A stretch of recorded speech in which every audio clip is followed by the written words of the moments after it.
My name is Kevin Miller, 29 and single. I work as a researcher at a major pharmaceutical company. I graduated from a famous national university's pharmacy department and got the job I've always wanted, with a salary and bonus that's more than enough. Living in a lavish apartment, perfect for a single person, surrounded by friends, my job is both challenging and fulfilling. Now, anyone might think when hearing this, man, he's got it all. But, in reality, I have no parents. When I was a baby, I was involved in a car accident and I was the only survivor. Having no relatives or grandparents, I was raised in an orphanage. The caretakers were kind and I didn't feel lonely since there were many other children in the similar circumstances. But it wasn't what you'd call a privileged environment. I had 3 meals a day, a roof over our heads, and received basic education. I was grateful for that, but not being able to study as I wanted was tough. In the orphanage, children were expected to move out and be on their own by 18, so going to college seemed like literally just a dream.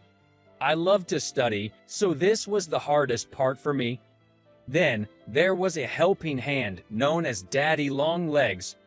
I don't know who or where he's from.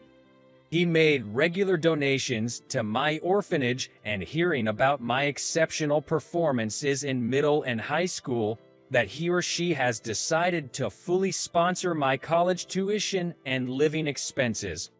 When I was in my senior year of high school, the head of the orphanage told me this, and I remember pinching myself multiple times thinking, is this a dream?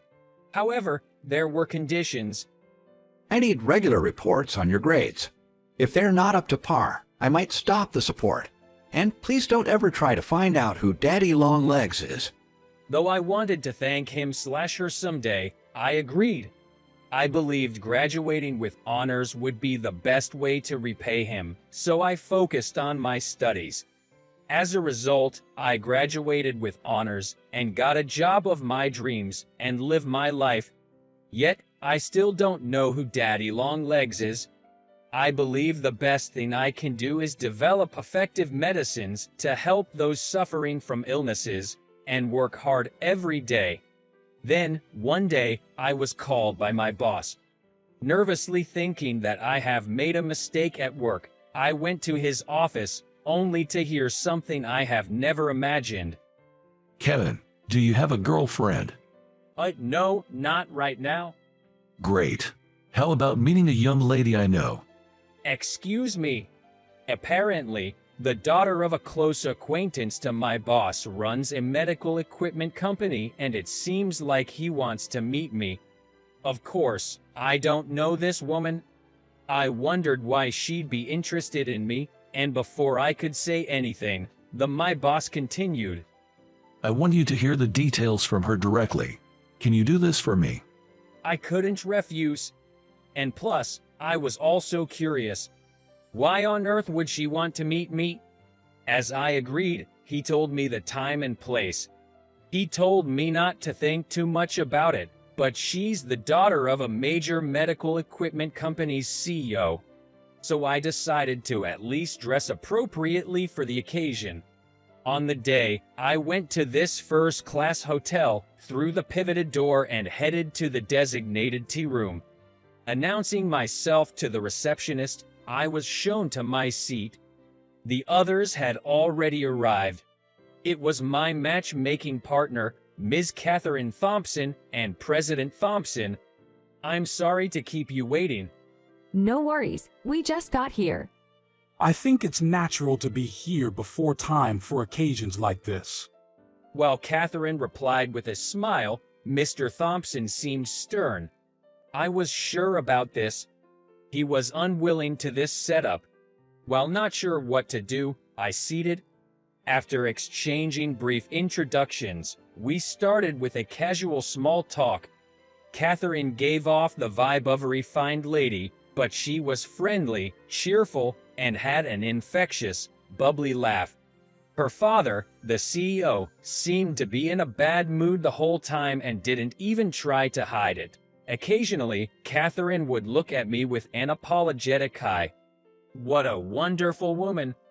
By the time an hour had passed since our conversation began, I was completely captivated by Catherine. However, she was obviously out of my league. I felt a bit down, thinking that this must all be some kind of mistake. Why did you want to meet me? We've never met before, right? I asked a question that had been on my mind the whole time. When Catherine opened her mouth, the CEO cut in. I heard you're quite an accomplished man, especially for someone who grew up in an orphanage. Just out of mere curiosity, that is. The way he talked sounded like he was mocking me. It annoyed me, but I held my tongue. I always believed that those who grew up in places like that weren't worth much. But you seem to be an exception. I heard you graduated college with outstanding grades. Well, thanks to someone's charity, I guess. Father, that's rude. Catherine grabbed the CEO's arm. What's his problem? If he disliked the idea so much, he shouldn't have arranged this meeting. Why am I treated like this? I never asked for it. Yes, you're right. I grew up in an orphanage. And yes, an unknown benefactor helped me through college. But I've never been ashamed of that. Not even ashamed of accepting charity. What guts you have. Father, There was an awkward silence. For Catherine's sake, I thought I should let it go, but his next words set me off. All of you who grew up in orphanages, are you all as shameless as him? The only shameless one here is you. The CEO and I glared at each other. While silently apologizing to Catherine in my heart, I continued. Images of all the kids I grew up with filled my mind. Kids who grew up in orphanages have various backgrounds. It's true that many of us depends on charity to survive. But because of that, we all aspire to contribute to society when we grow up. Do you not even know that? And you run a medical device company dealing with other people's lives. What did you say? You have some nerves to say that. The next moment, I was drenched. Mr. Thompson had thrown his iced water glass at me with anger. Murmurs spread across the quiet tea room. I saw the staff hurrying over when, suddenly, an elderly woman in a dress stood up from a nearby table. She went straight to Mr. Thompson and spilled the drink in her glass over his head. Grandma, Catherine exclaimed. At the same time, the CEO yelled, "Mother!" I had a feeling something like this might happen, so I was watching the whole time. The woman sighed and apologized to the staff. "I'm sorry for causing a scene." She took a handkerchief out of her bag and handed it to me. I'm sorry for my son's behavior. After all, we invited you here. It's okay. That damn son of mine, I told him he shouldn't come. After wiping down the table and chair with a wet cloth given by the staff, the woman took a seat next to me. Allow me to introduce myself properly. I'm Camelia Thompson. I'm the chairperson of Thompson Manufacturers. Maybe you know me better as Daddy Longlegs. Well, what? I was so surprised, I nearly jumped out of my chair. I have never imagined that the Daddy Longlegs I had longed to meet was none other than the chairperson of the Thompson Manufacturing. With a chuckle, Camelia Thompson added, I was the one who set this up, you know. She told me she had always been watching over me. The facility director had told her that I wasn't just brilliant, but I was also loved by the little kids, and I was the oldest reliable brother in the facility. As I heard about how well you were doing as a researcher, I couldn't help but wish for you to become Catherine's husband, said Camelia. Following her, Catherine continued, every time my grandma told me about Kevin, I just wanted to meet him so much that I requested this opportunity. I was simply shocked at this unexpected turn. Mr. Thompson looked displeased with his arms crossed.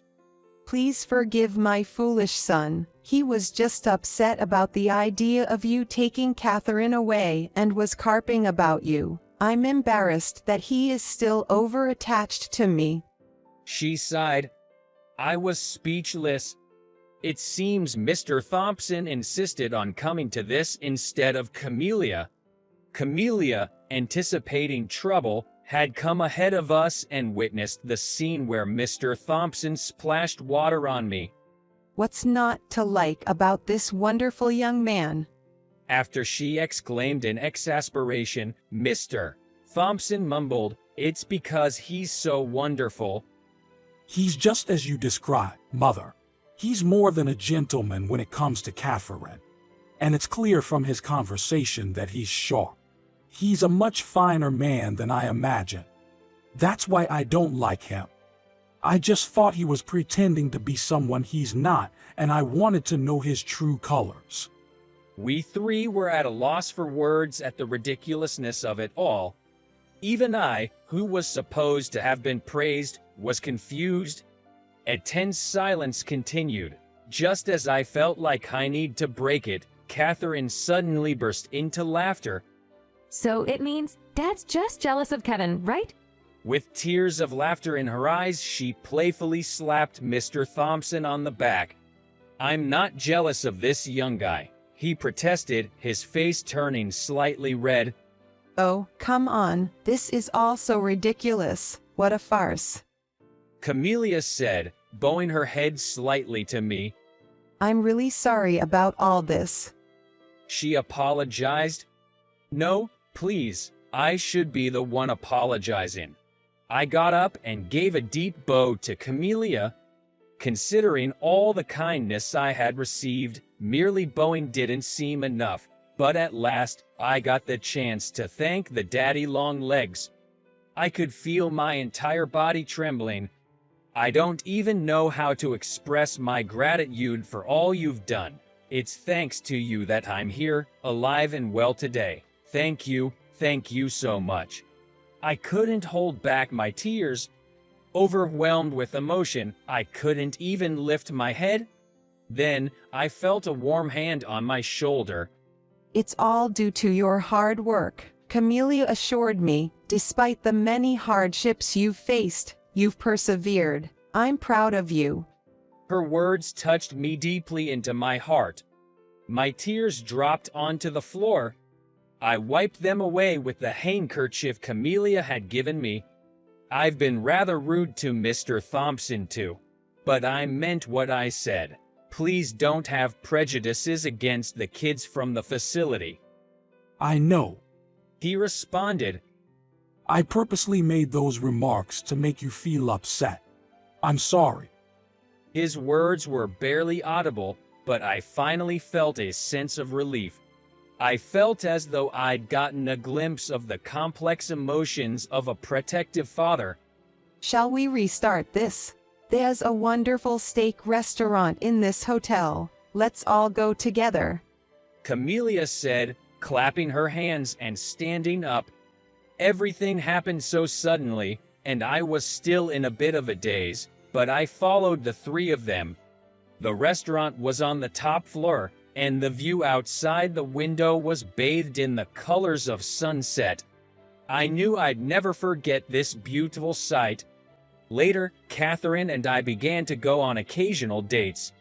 We weren't officially dating yet, but my feelings for her grew every time I see her. I've decided to confess my feelings someday. But thinking of Mr. Thompson's reaction, I don't have what it takes to tell her. How would he feel knowing that I, a young upstart, was in love with his beloved daughter?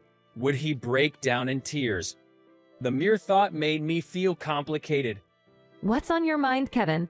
Catherine, who had been sipping her tea, looked at me curiously. I quickly responded, "It's nothing." Seeing Catherine smile so genuinely made me realize just how adorable she truly is. And a feeling rose up in my heart. a desire to make her happy, and before I knew it, I had blurted out a confession. I'll never forget the smile of Catherine with her cheeks blushed and giving a small nod.